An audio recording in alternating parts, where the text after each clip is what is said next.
प्रिय दर्शकों, 8-9 सितंबर 2025 को एक बहुत अद्भुत घटना घटने जा रही है या अद्भुत बात शुरू होने जा रही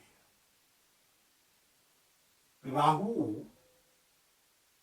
यो तो 18 मई 2025 को ही कुंभ राशि पर गोचर करने लगे थे, लेकिन क्योंकि राहु और केतु वक्री होते हैं इसलिए इनकी यात्रा 30 डिग्री से प्रारंभ होती है। राहु केतु के अलावा सारे ग्रह अपनी यात्रा 1 डिग्री से प्रारंभ करते हैं, एक भाव पर 30 डिग्री की यात्रा करते हैं। तो जब 30 डिग्री से यात्रा प्रारंभ किया उन्होंने 18 अक्टूबर से, तो 8-9 सितंबर तक आते आते उन्होंने 6 डिग्री की यात्रा कर ली। आप सब जानते हैं कि किसी ग्रह की 3 प्रकार की अवस्थाएं होती है, बाल अवस्था, युवावस्था और मृत अवस्था, जिसे प्रौढ़ावस्था भी कहते हैं ज्योतिष की भाषा में। 24 डिग्री से 30 डिग्री तक का कोई ग्रह यदि है इस अंश बल में तो उसे मृत अवस्था कहते हैं या प्रौढ़ावस्था में कहते हैं। अर्थात वो बहुत कुछ देने में सक्षम नहीं होता है, अपना बढ़िया परिणाम नहीं दे पाता है क्योंकि अंश बल में वो कमजोर हो गया अत्यधिक अंश होने के कारण। तो इधर 8-9 सितंबर को राहु 24 डिग्री 30 डिग्री से 24 डिग्री तक की यात्रा पूरी कर चुके हैं। अब यहां से वो हो रहे हैं जीवित, यहां से वो हो रहे हैं बाहुबली, क्योंकि कोई भी ग्रह जब 14 डिग्री से लेकर 24 डिग्री के मध्य में वो युवावस्था में होता है, सर्वाधिक बल उसका होता है। अब यहां पर राहु बाहुबली हो रहे हैं। अब राहु बाहुबली हो रहे हैं तो किस तरह का परिणाम देंगे, वो अलग अलग राशियों को अलग अलग तरीके के परिणाम देंगे। मिथुन राशि के जातकों के लिए 9वें स्थान पर गोचर कर रहे हैं, भाग्य स्थान पर कुंभ राशि पर गोचर कर रहे हैं। कुंभ राशि के वो पोलार्ड है, पहली बात। दूसरा, उनके मित्र की राशि है, ये शनि की राशि है। तीसरी बड़ी बात कि शनि में ठीक बगल की राशि पर गोचर कर रहे हैं यहां पर, तो कंपोजिट रिलेशनशिप में ये अधिमित्र की राशि हुई, अर्थात एक्सट्रीम फ्रेंड की राशि पे गोचर कर रहे हैं। तो बहुत जबरदस्त परिणाम देने में बिल्कुल सक्षम हो जाएंगे 8-9 सितंबर से। और कब तक देंगे ये परिणाम, इनका 5 दिसंबर 2026 तक चलता रहेगा। यो तो गोचर 18 मई से हुआ, लेकिन तब तक अभी तक कोई परिणाम, बड़े परिणाम देने के लिए वो सक्षम नहीं थे। अब आएगा बड़ा परिणाम, अब आएगा सफलता का तूफान। लेकिन सावधानी हटी कि दुर्घटना घटी। राहु से जरा से भी असावधान हुए, राहु खेल जाएगा आपके साथ। Rahu is a trap, Rahu एक जाल है, राहु छल है, राहु धोखा है, राहु जुनून है। लेकिन राहु जब तक जुनून है, जुनून करने का मतलब, कहने का मतलब यह है कि अपनी लक्ष्य की प्राप्ति के लिए जो जुनून चाहिए वो राहु देता है। ये बहुत अच्छी बात है, इसमें कुछ भी गलत नहीं है कि अपने लक्ष्य की प्राप्ति के लिए आप ऑब्सेसिव हो जाए, आप जुनूनी हो जाए। लेकिन शास्त्रों में ही कहा गया अति सर्वत्र वर्तते, किसी भी चीज की अति बहुत खराब होती है। राहु यहां पर अति करवाने के लिए आपको उद्धत करेगा, आपको फोर्स करेगा। अब राहु के लिए कोई बाउंड्रीज नहीं मायने रखती, कोई नियम कानून नहीं मायने रखता, कोई मर्यादा मायने नहीं रखती है। शनि से ठीक उलट परिणाम देता है। शनि मर्यादा को, शनि अनुशासन है, और राहु किसी भी प्रकार के अनुशासन को नहीं मानता है। वो मानता है तो केवल अपने लक्ष्य की प्राप्ति, चाहे उसके लिए उसको सर ही क्यों न कटाना पड़े, लेकिन अमृत पी ले, बस उसका लक्ष्य है अमृत पी लेना, अर्थात सफल होना। राहु 9वें स्थान पर मिथुन राशि के जातकों को गोचर करेगा तो क्या परिणाम देगा। यह स्थान है ड्यूटीज का, कर्म का, हमारे कर्तव्य का, कर्तव्य परायणता का, धर्म का, पिता का, गुरु का, बॉस का, लॉन्ग ट्रेवल्स का, लंबी यात्राओं का ये भाव है, भाग्य का भाव है। लक यहां से देखते हैं। अब राहु यहां पर गोचर करेगा तो अब एजेंडा क्या हो गया है, अपनी डिग्निटी को बनाना। किसके माध्यम से, धर्म के माध्यम से, ड्यूटी के माध्यम से, पिता, गुरु, बॉस आदि के माध्यम से, धार्मिक यात्राओं के माध्यम से अपनी डिग्निटी को बनाना, अपने लक्ष्य को प्राप्त करना। अब एक एक करके समझिएगा बड़े धैर्य के साथ। अब जब ये धर्म को का चोला उड़ेगा, प्राय राहु जब नवम स्थान पर गोचर करता है तो भाग्य भाव को इसलिए आक्रांत कर देता है। शास्त्र में कहा गया भाग्य भाव पर राहु बैठता तो भाग्य भाव को आक्रांत करता है, इनस्टेबिलिटी लाता है, इनसिक्योरिटी लाता है। तो ऐसा उस इनसिक्योरिटी के कारण कुछ ऐसे कदम उठा लेता है जिसके कारण समस्या पैदा होती है। धर्म का इस्तेमाल करेगा, ये धर्म को एज ए टूल इस्तेमाल करेगा, पिता को, गुरु को, बॉस को एज ए टूल इस्तेमाल करेगा। किसके लिए? लक्ष्य की प्राप्ति के लिए। और ये है गलत। एक समय, एक सीमा तक उनका सहयोग लेना, उनका मार्गदर्शन लेना, उनके बताए रास्ते पर चलना, गुरु, पिता, बॉस आदि के, ये तो बहुत अच्छी बात है। अपने लक्ष्य प्राप्ति में उनका सहयोग लेना, उनका मार्गदर्शन लेना बहुत अच्छा है। लेकिन अपने लक्ष्य की प्राप्ति के लिए उनकी बताई बातों को इग्नोर कर देना, उनके द्वारा जो रैटियस पाथ आपको बताया जा रहा है, जो सच्ची शिक्षाएं दी जा रही हैं, उसको इग्नोर करके आगे बढ़ जाना, ये आपके लिए समय। अब टूल्स की तरह, धर्म को टूल्स की तरह इस्तेमाल करेगा, पाखंड करेगा, धर्म का इस्तेमाल तो करेगा ये राहु, लेकिन वो अपने लक्ष्य प्राप्ति के लिए। और यहां पर हो जाएगी गड़बड़, क्योंकि राहु है सोशल मीडिया भी, और कुंभ राशि भी सोशल मीडिया की राशि है। तो यदि आप इस तरह के किसी काम से जुड़े हुए हैं तो वहां पर सफलता तो बहुत बड़ी देने वाला है, सफलता तो देगा ही देगा, भाग्य का भी साथ प्राप्त होगा, लेकिन वो अनस्टेबल रहेगा, कभी भाग्य साथ देगा, कभी नहीं देगा। और राहु यहां पर जब गिरेगा तो बहुत बुरी तरीके से गिरेगा। तो जो सोशल मीडिया आपको बहुत सारा फेम दे रही थी, गेन्स दे रही थी, लाभ दे रही थी, वही आपके उन्नति का, पतन का कारण बन जाएगी। तो धर्म का इस्तेमाल पूरी मर्यादा के साथ, पूरी श्रद्धा के साथ, धर्म का प्रयोग हो जीवन में, पिता के प्रति, गुरु के प्रति श्रद्धा बनी रहनी बहुत आवश्यक है।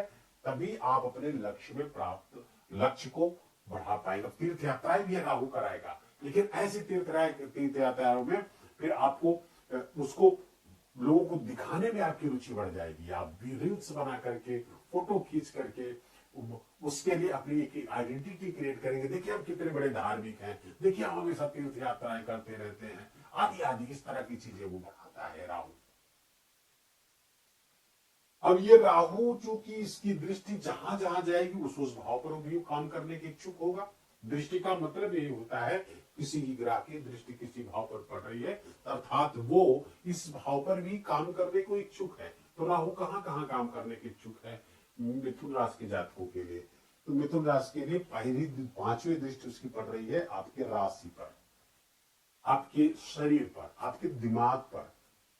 ये हेड है, ये आपका सिर है, ये स्थान राहु की दृष्टि। ये ओवरऑल हेल्थ भी देखते हैं यहाँ पर, आपके विचार को, यहाँ आपकी थॉट प्रोसेस को देख रहे हैं। यहाँ पर राहु की दृष्टि यहाँ पर पड़ेगी तो बहुत इनोवेटिव आइडियाज आपके पास आने वाले हैं, बहुत भारी मात्रा में आइडियाज। क्योंकि राहु जहां बैठता है उस भाव को एक्सपेंड करेगा, जहां देखेगा उस भाव को एक्सपेंड करेगा, बढ़ाएगा, विस्तार देगा। तो यहाँ पर आइडियाज को देखेगा तो सर में बहुत सारे, आपके दिमाग में बड़ी बड़ी बड़ी इनोवेटिव, बहुत ही जबरदस्त आइडियाज देगा, विचार देगा। लेकिन अब गड़बड़ कहां से होगी? जब बहुत ज्यादा विचार देगा तो आप कंफ्यूज हो जाएंगे, किस पर हमको काम करना चाहिए। इस कंफ्यूजन से आपको बचना होगा, अपनी डिग्निटी मेंटेन करना है। राहु के माध्यम से उसमें लाभ प्राप्त होगा, निस्संदेह, कोई दिक्कत की बात नहीं। लेकिन सावधानी बरतनी है कि अपनी डिग्निटी मेंटेन करने के चक्कर में कहीं आप डिफेम के शिकार न हो जाए, आपका हेल्थ ना प्रभावित हो जाए, इस बात का ध्यान रखिएगा। मेंटल फॉग की स्थिति महसूस करेंगे, कंफ्यूजन बढ़ेगा, इल्यूजन बढ़ेगा, आपका भ्रम और भय का वातावरण राहु पैदा करेगा दिमाग में, इनसिक्योरिटी फील कराएगा। तब जब वो ऑब्सेसिव हो जाएगा तो राहु के इस ट्रैप से आपको बचना होगा। अच्छा, जब इनसिक्योरिटी फील कराएगा तो उसको प्राप्ति के प्रति आप बहुत चिंतित हो जाएंगे, उसको हर हाल में प्राप्त करना चाहेंगे। तो इस बात का ध्यान रखना है। लाभ जरूर लीजिए, राहु विशेष तौर पर लाभ भी देने वाला है और बड़ी मात्रा में लाभ देगा, लेकिन बस अति सर्वत्र, उसके अति से बचिएगा। अति सर्वत्र वर्जेत। राहु की जो सातवीं दृष्टि है तृतीय भाव पर पड़ रही। तृतीय भाव पर राहु की उपस्थिति, राहु की दृष्टि बहुत शुभ है, क्योंकि ये उपचय स्थान है और शास्त्रों में कहा गया तृतीय षष्ठे एकादशे राहु राजयोगो प्रत्यक्षते, राजयोग देने वाला ये स्थान है, तो राहु बहुत अच्छे परिणाम यहाँ देगा। लेकिन ध्यान रहिए, क्योंकि ये रिस्क के लेने का स्थान है। अभी कम्युनिकेशन यहाँ पर अच्छा करेगा, लेकिन ये कम्युनिकेशन किस तरह का, अपनी संवाद शैली को कैसे प्रभावित करेगा।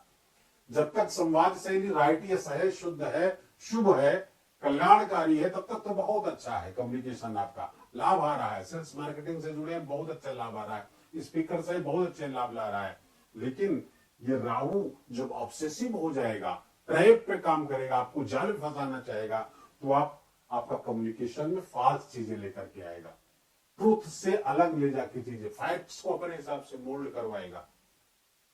और यहां पर मेटेरियलिस्टिक चीजें तो आएंगी, लेकिन फिर यहां पर इल्यूजन भी तो क्रिएट कर रहा है। ये रिस्क लेने का स्थान है, रिस्क इतना बड़ा ले सकता है आपसे, आपको उस पर प्रेरित कर सकता है बड़ा रिस्क लेने के लिए, जो आपके लिए नुकसानदायक हो सकता है, आपके लिए परेशानियों का कारण हो सकता है। तो इस बात का ध्यान रखिएगा। गुरु, मेंटर्स, आपके पिता, उनसे सलाह लेकर के काम करिएगा।